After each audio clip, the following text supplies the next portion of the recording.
On Build, we have two guests, worthy of their own separate interviews, but we have them together, Maya Jupiter and Aloe Black. And in the show, we talk about their new music coming out, about activism changing the world, about getting married a second time, and about the significance of performing Avicii songs. This is Build Series Sydney.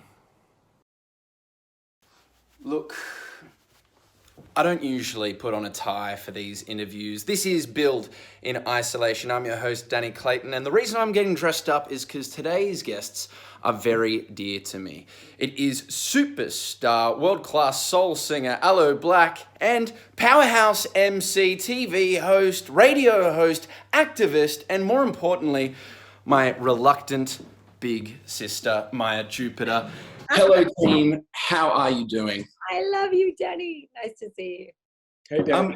Such strange times that we are talking. It is very good to see your face, but I mean, you guys were a little bit late, and I hear that's because you've been on the phone to senators or something. What have you been doing? Oh man. Yes, here, Danny. I've been lending my time to trying to change the social justice system here in the United States. So I talk to senators. I find out what bills that they're presenting. I see if I can help them, and if I don't like their bills, I see if I can change them. Mm. I mean, this is something that obviously I've known Maya since I was very young. And when you were very young, you were so involved in activism, and it's been a huge part of your life. And just looking at some of the things that you're working with now, even with the release collectively with the Defund the Sheriff, it seems like this is a huge part of both of your lives. Let's talk about Defund the Sheriff for a moment. With this cause, how did this all come together? Whose idea was it to put music in a place where it can make a difference? Yes, well, defund the sheriff and defund the police are both issues that came together through the People's Budget LA, which is basically put together by the Movement for Black Lives, who are a coalition of organizations, over 50 different nonprofit organizations who are doing this social justice work. And they put out a survey to residents of Los Angeles and asked, what do they want? How do they want to see their communities changed? And everybody, most people, responded with a defunding of the police. And a lot of people freak out at that notion, thinking, well, who are we going to call if we need help? But it's about a reinvestment in community. It's not necessarily, some people would say abolish police altogether, but it's really about taking some of their millions and multiple millions of dollars, which is, I think the budget for Los Angeles is, do you know what the budget is for Los Angeles police? It's hundreds and hundreds of millions, if not $1 billion, and it's the most money of Los Angeles city budget goes to the police department. And so it's about reinvesting in community resources, mental health resources, education, schools, all of that stuff. And something that United States have that we don't have back home is a school police department. The Los Angeles Sheriff Department is the biggest in the entire country, and that means that there is a presence of police inside of high schools and middle schools who basically are around to arrest kids when they go through troubled periods and put them in juvenile detention center. And of course, once they get into that system, they go straight into adult prisons, and it's in and out for life. So it's always about disrupting that system. We put together this compilation album called Defund the Sheriff. It was the brainchild of Mike De La Rocha. He's a cousin of Zach De La Rocha, and he is involved from every level of activism. Mike De La Rocha is a friend of ours who happens to be the cousin of Zach De La Rocha, but he's a community activist. He is an organizer. He's a musician himself. Mike De La Rocha's organization is called Revolve Impact. I've been on weekly phone calls with Revolve Impact to talk about their initiative, Schools Not Prisons. and that is focusing on what I was just talking about, taking police out of schools and focusing on education. The situation in Los Angeles, they put so much money into building new prisons and they don't put any money into schools. So it's about kind of deconstructing and really just bringing that, interrupting that process. We were introduced to Richie Reseda of the organization Justice LA, who do a lot of work in this space. It was their idea to put together a compilation album, Defund the Sheriff, because they were not allowed to put billboards up in Hollywood that said defund the sheriff. They were said, well, the people that own those boards say we're not comfortable doing that. So they created an album that's called Defund the Sheriff compilation album, and we're promoting that album. So it's a cheeky little loophole. It's a means to an end, and the album is full of artists who use their voice for positive social transformation, and very happy to be a part of it, lend our voices. Yeah, and it's funny that, we mention Rage Against the Machine, because I guess there's a lot of Rage Against the Machine kind of flavor in some of your songs sometimes, Maya, and sometimes. That's much. So weird, right? Yeah, and Crumble is obviously on this Defund the Sheriff, which is off your record, and lots of light and shade off that record. Let's talk music for a little bit, because I have you to thank for introducing me to hip hop. In fact, I'm pretty sure that when I was a young private school boy, you used to really give me a little slap behind the ear and be like, Danny, what's wrong? Listen to some proper hip hop. And you gave me the Maya Jupiter Hip Hop Show compilation album, like Weapon X, Immortal Technique, and it changed everything for me. And look, I do want to talk about that time when you were on Channel V's show Soul Kitchen and Freestyle, because you were the authority on hip hop in Australia. And Aloe, weren't you on Freestyle? I might have been on Freestyle. Might have been maybe the first time I ever met said hostess. Can you even remember what that was like? Can you remember that first meeting moment? Not to get overly soppy. It's documented. I interviewed him. I interviewed him in Melbourne. He was in town for the Red Bull Music Academy, and I had done a bunch of interviews. You know what it's like that day. It was just back to back. And then later that night, I went and did the Obese Block Party, and it was a huge day. But yeah, say Danny, what you remember. I remember that day every day of my life. Oh, guys, stop it. Look, let's talk about getting romantic, because I did watch the behind the scenes video of I Do. And Aloe, man, you are setting the bar way too damn high. What's the rest of us boys supposed to do when you do stuff like that? It's so romantic. And hopefully you can steal the idea and duplicate it. Hopefully no one's seen the video. Okay. Actually, hopefully everyone sees the video. What am I saying? Now, look, if 2020 was a sickness, your album, All Love Everything, is surely the medicine that the world needs right now, out October 2, I believe. Can you tell us, we've only had a taste of that delicious soul with My Way and I Do, but what else is going to be in this record? What's the vibe? What are the themes? What can we expect? So, there's a mixture of different sounds. I love to combine all of my influences. The song that the album starts with is called Family, and it starts with a very Latin rhythm, because my parents are from Panama, and I grew up listening to salsa music and cumbia and merengue. So I just threw that in there to have that vibe and that feeling. But as you go through the album, there's other things that I like. Of course, I had a tremendous opportunity to work with Avicii in creating Wake Me Up, which was like a mixture of country, bluegrass, and dance music.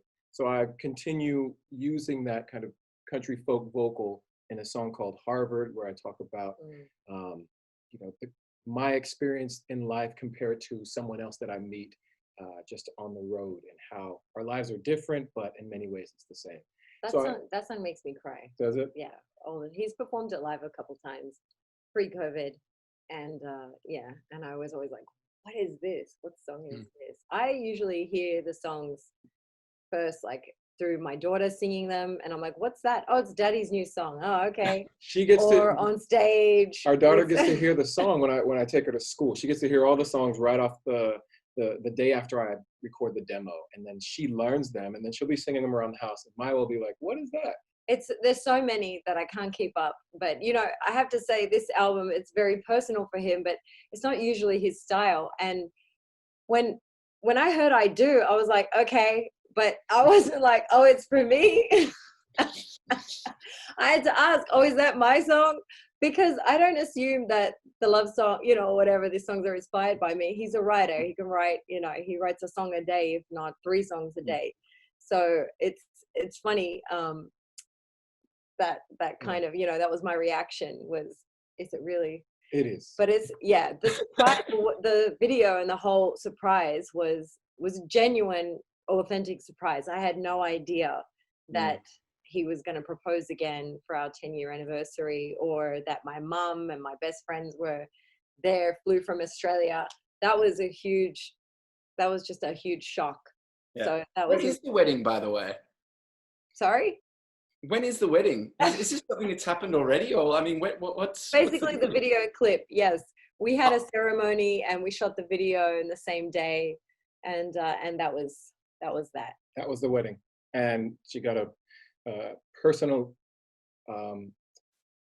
tailor to make her dress. Oh, well, my best friend is a designer, and so she designed me a dress, which was incredible, by Weave Design. She does a lot of wedding dresses.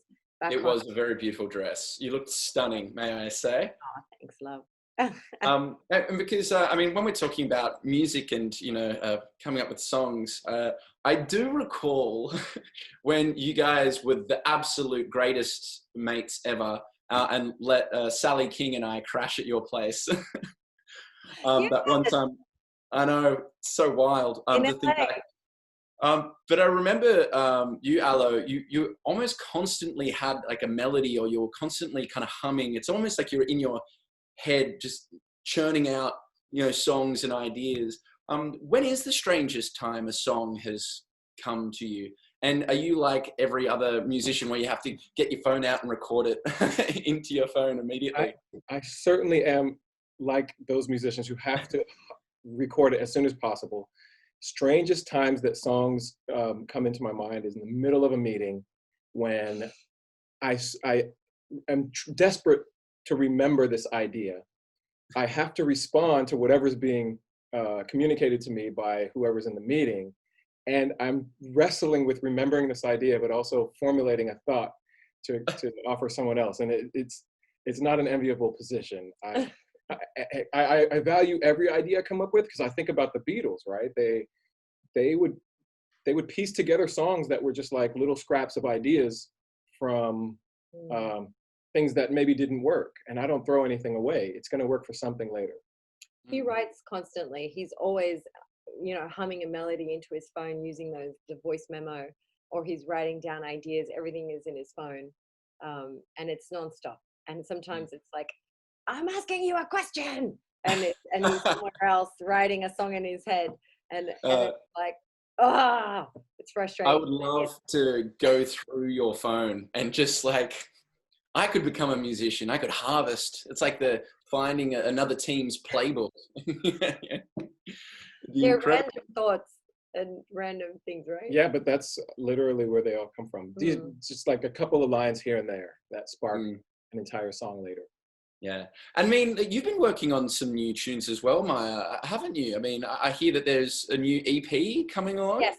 I'm this incredible producer, MC, artist named Georgia Ann Muldrow. She's one of my heroes. She made some beats for me, and so I've been sitting with them for a while now. It should be done by now, but I think I've written a few of the songs, and then I've demoed them, and then I kind of just sit on it. My process is terrible. It's so bad. I think, you know, this pandemic came along. I had this plan this year, and then the pandemic came along. I sort of went into freeze mode and just, okay, I've got to homeschool the kids, and, you know, and it just felt like I didn't want to be writing or performing or doing anything. But I feel like I'm coming out of that space now.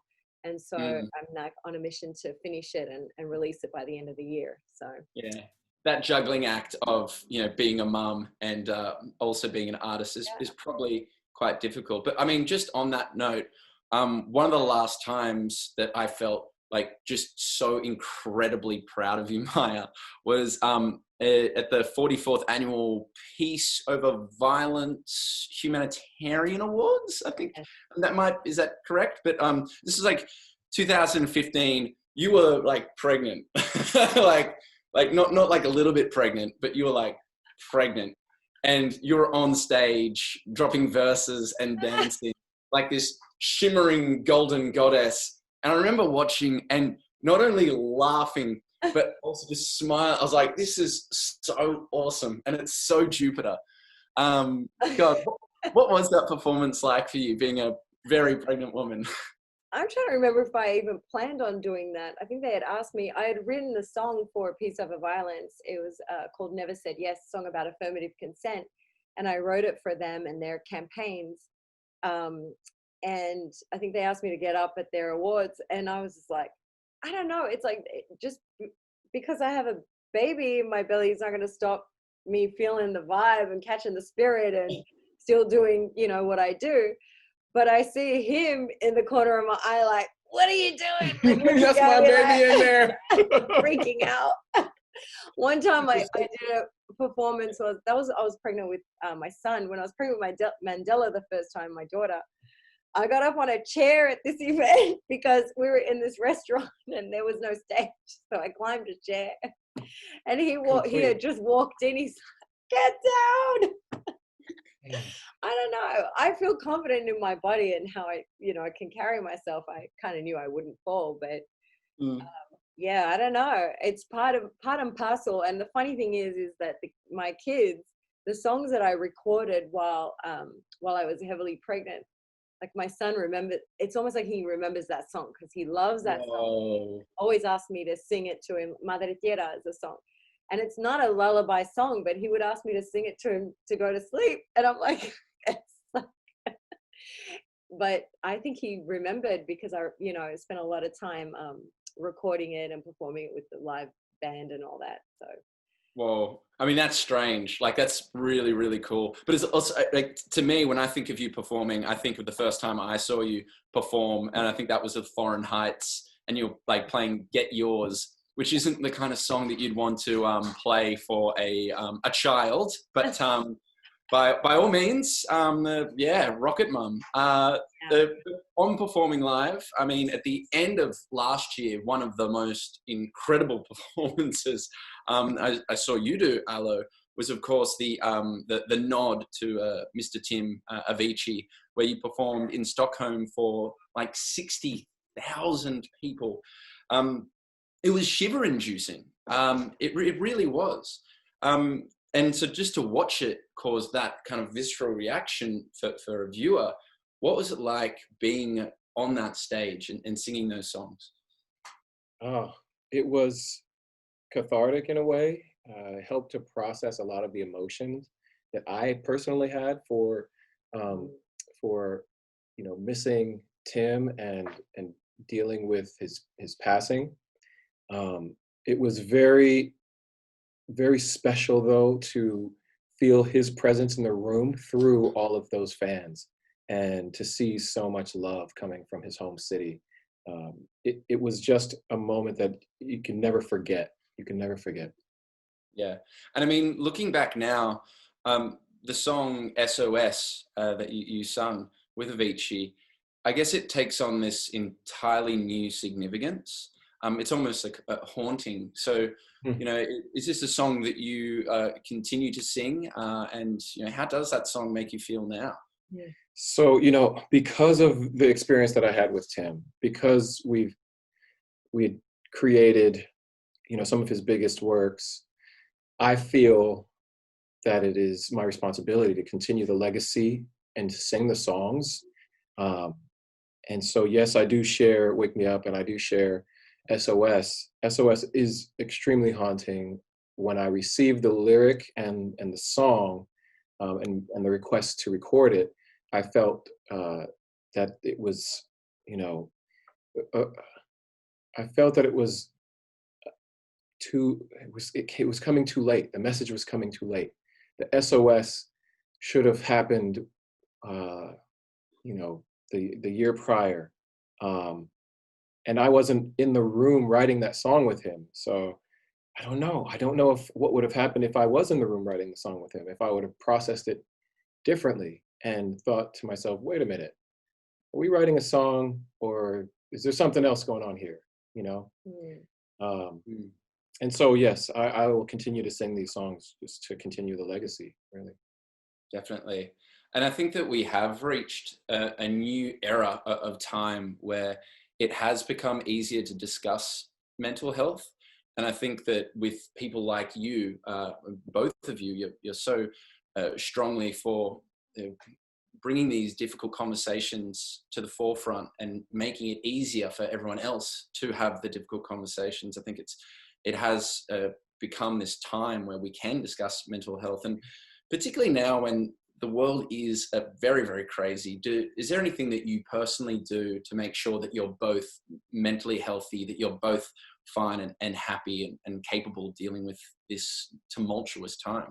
For me, it's nothing really special or like ritualistic. I just really believe in sleep.